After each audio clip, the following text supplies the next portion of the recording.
Assalomu alaykum, hurmatli ko'ruvchilar. Uyg'ur axborot markazining haftalik xabarlar programmasiga xush keldinglar. Men Muhammad Izzat. Oldi bilan xabarlarimizning asosiy mazmunlarini tanishtiramiz. Beijing qishliq olimpikda mash'al ko'tarishga o'rlashtirilgan Uyg'ur tanarkatchi qiz taratqulardan o'zini qochgan. Xitoy Yahudi qatlami muzeyining yo'llanmasiga e'tiroz bildirdi. Amerika shirkatlari qilingan tor hujumini Xitoyning qilganligidan gumon qilinmoqda. Xitoy Angliyada yashayotgan Uyg'urlarning Sharq Turkistondagi urug' tuqqanlarga tahdid solish orqali ularni jimiqtirishga urindi. Amerika Davlat Majlisi hukumatni Uyg'ur irqiy qirg'inchiligiga chetish shirkatlarga jazo yurgizishga majburlashi mumkin. Amerika davlatlik tarqitish shirkati Beijing Olimpik mazgilidagi Xitoyga aloqador xabarlar sababli tanqidga uchradi. Tövəndəki xabarlarimizning tafsiliy mazmunlarida bo'lsin.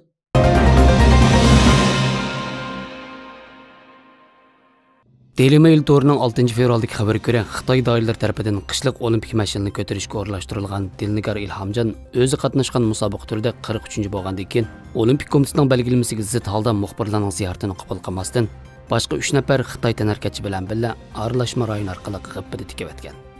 Tahlilchilarning ko'rishicha, Xitoy doiralari chet el taratqularning uningdan Uyg'urlarning bugungi qismatiga aloqador savollarni so'raydiganligini pamlaganlik uchun o'zlariga foydasiz holat shakllanishning oldini olish maqsadida sun'iy obraz vakili Dilnigar Ilhamjonni chet el taratqularga yaqin yo'latmagan.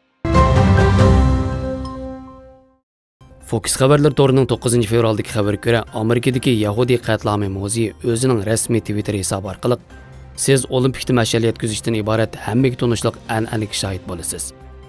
1936-yili Nasislam buni o'z tashviqoti uchun ishlatgan edi. Bugun biz olimpikni hali ham Uyg'urlar duch kelgan ziyonkashlikka o'xshash jinoyatlarni pardozlashga ishlatgili bo'ladiganligiga shohid bo'lmoqdamiz degan mazmunda yozma yo'llagan. Halbuki izchil holda Xitoy Kompartiyasi gupangchilik qilish va g'arb ellarining Xitoy qiratgan tanqidlarga aktiv raddiya berish bilan nom chiqqan Xitoy kundalik gazeti Yevropa bo'limining mas'uli Chin Weihua bu Twitter yo'llanmasidan to'liq g'azablanib, tövəndikidek raddiya qaytargan. Yahudi qatlami muzeyida namoz qilib o'taman.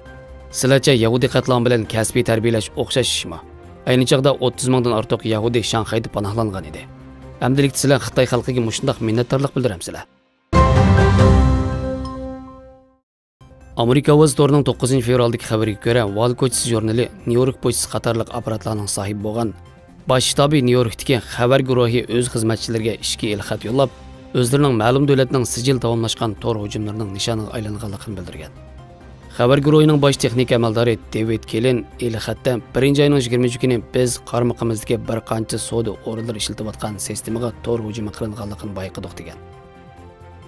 Xabar guruhining bildirishicha, u tor hujumini bayqagan hamon qonun ijroat apparatlariga ma'lum qilgan va tor bexatarlik shirkatining yordamida bu hujumga qarata tekshirishni boshlagan. Mazkur tor hujumi xabar guruhining bosh shtabidagi, shundaqla uning qarmoqidagi Dow Jones shirkati, Angliya xabarlari shirkati va Nyu-York pochtasi shirkatlaridagi cheklik sondagi ilxat sondiqi va hujjatlarga ta'sir qilgan.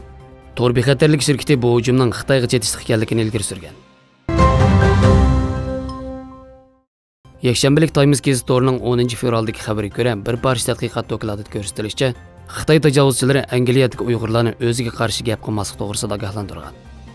Mazkur doklad ko'rsatilishicha, Sharq Turkistondan ayrilib, g'arbdagi demokratik ellarda yashayotgan minglagan Uyg'urlar vatandagi urug' tuqqanlarning bexatarligidan ansirab, o'zining gap so'zlariga diqqat qilishga majbur bo'ldi ekan. Va Sharq Turkistondagi mislsiz zulm haqida so'zlashga jur'at qila olmaydi ekan. Buning aksicha Xitoyga qarshi gap qilganlar Xitoy tajovuzchilarining besimiga duch kelgan bo'lib, Xitoy bu jarayonda ko'pincha shularning vatandagi urug' tuqqanlari orqali chet eldagi Uyg'urlarga besim ishlatgan. Lekin buning Angliyada emas, dunyoning har qaysi joylarida yashayotgan nurg'un Uyg'urlarga o'rtaq ahvol ekanligi ma'lum. National Review to'rining 11 fevraldagi xabariga ko'ra, Amerika Avom palatasi oldin qabda 2022-yillik Amerika raqobat qonunini ovoz qo'ygan. Asosligi sanoat va siyosatga markazlashgan mazkur qonun loyihasi Demokratik partiyasidagilar tomonidan o'ttirib qo'yilgan bo'lib, garchi uning ko'p qism moddalari Cumhuriyatchilar partiyasidagilarning shiddatli qarshiligiga uchragan bo'lsa-mu, ammo qisman joylari kutilmagan holda har ikki partiyadagilarning o'rtaq qo'llashiga erishgan va tuzitish loyihasi kirgizilgan.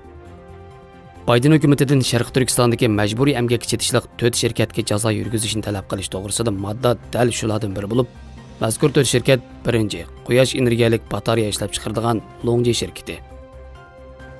Ikkinchi, metallurgiya darajali kirimni va quyosh energiyasi darajali ko'p kristallik kirimni ishlab chiqaradigan Sharq Umidi shirkati.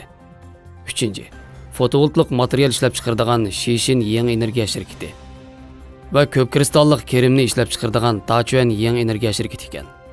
Agar qonunning tasdiqlangan oxirgi nusxasida mazkur modda saqlanib qola olsa, bu hozirgacha Amerikada vujudga chiqqan mushu jihatdagi eng unumli ijroatlardan biri bo'lib qoldi ekan.